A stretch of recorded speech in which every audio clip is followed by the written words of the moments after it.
नमस्कार, मी सुनीता. माझ्या किचनमध्ये तुमचे खूप खूप स्वागत आहे. तुमचे उपीट खूप चिकट होते का किंवा ते खाताना चांगले लागत नाही, तर उपीट बिघडण्याचे काय कारण आहे? मऊ लुसलुशीत चिकट न होणारे उपीट कसे बनवावे किंवा रवा किती भाजावा, पाण्याचे प्रमाण किती घ्यावे, पाणी कितपत गरम करावे, हे सर्व या व्हिडिओमध्ये सांगितले आहे. जर तुम्ही या सर्व टिप्स वापरून उपीट बनवले तर तुमचे उपीट कधीच बिघडणार नाही. अगदी आचारी बनवतात तसे तुमचे उपीट तयार होईल. तर चला रेसिपीला सुरुवात करूया. पण त्याआधी तुम्हाला माझी एक विनंती आहे. जर तुम्हाला माझी ही रेसिपी आवडली तर चॅनलला सबस्क्राईब करायला विसरू नका. एक लाईक जरूर करा. तर इथे मी 1 वाटी जाड रवा घेतला आहे. उपीट बनवण्यासाठी जाड रवाच घ्यायचा आहे. त्यानंतर असे एक पातेले घ्यायचे आहे आणि सारख्याच वाटीने 2 वाट्या पाणी घ्यायचे आहे. 1 वाटी रव्यासाठी 2 वाट्या पाणी घ्यायचे आहे. आता हे पाणी गॅसवर गरम करण्यासाठी ठेवून द्यायचे आहे. त्यानंतर गॅस सुरू करून गॅसवर कढई ठेवायची आहे आणि 5 ते 6 चमचे तेल घालायचे आहे. तेल कडकडीत गरम झाले की 1 चमचा मोहरी घालायची आहे. मोहरी तडतडली की अर्धा चमचा जिरे घालायचे आहे.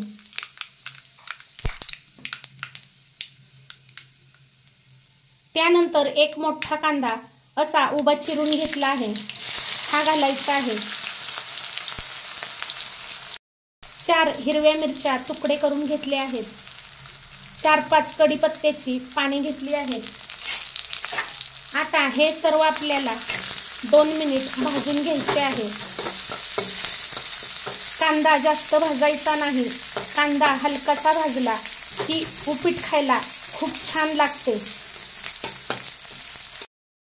कांदा व मिरच्या 2 मिनिट भाजून घेतल्यानंतर कांद्यातून व मिरच्यातून वास येऊ लागतो. आता आपल्याला हा जो रवा आहे हा रवा घालायचा आहे. हा रवा चाळून घेतला आहे. आता मीडियम गॅस करायचा आहे आणि हा रवा छान वास येईपर्यंत भाजून घ्यायचा आहे. पण असा सतत एकसारखा हलवत राहायचा आहे, नाहीतर कढईच्या बुडाला रवा करपू शकतो. नाश्ता सेंटरवर जसे उपीट भेटते त्या पद्धतीने आपण उपीट बनवत आहोत. तुम्ही सुद्धा अशा पद्धतीने उपीट बनवून बघा, खूप छान लागते. कधी कधी काय होतं, कांदा जास्त भाजला जातो, मग ते उपीट खायला छान लागत नाही. पण असा हलकासा कांदा भाजून जर उपीट बनवले तर उपीट खायला खूप छान लागते. तर बघा, हा रवा छान वास येईपर्यंत भाजून घेतला आहे आणि याचा कलरही चेंज झाला आहे. असा रवा भाजून घेतला म्हणजे उपीट खायला सुंदर लागते. आता 1.5 चमचा मीठ टाकले आहे. तिखट मीठ तुम्ही तुमच्या चवीनुसार घाला आणि आता हे मीठ या रव्यामध्ये मिक्स करून घ्यायचे आहे.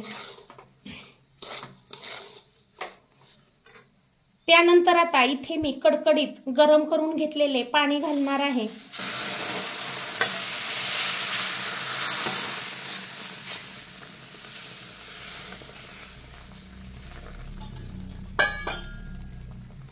पाणी कडकडीतच गरम करून घ्यायचे आहे. आता हे मिक्स करून घ्यायचे आहे.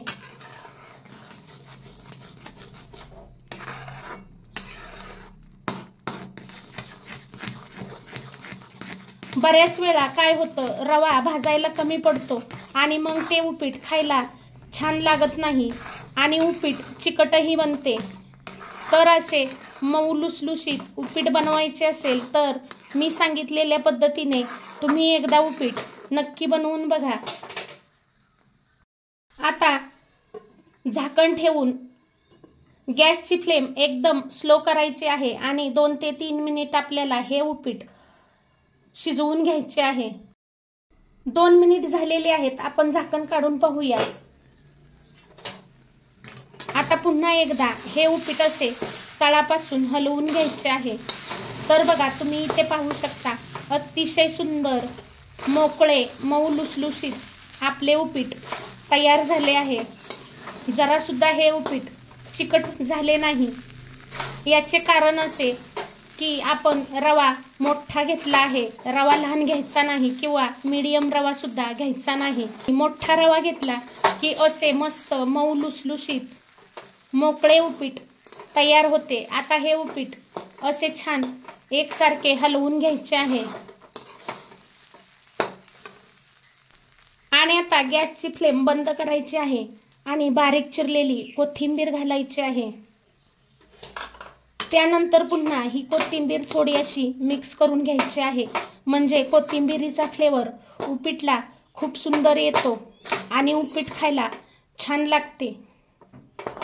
आता पुन्हा 1 मिनिटभर झाकण ठेवायचे आहे, म्हणजे या कोथिंबीरीचा फ्लेवर उपीटमध्ये छान उतरतो।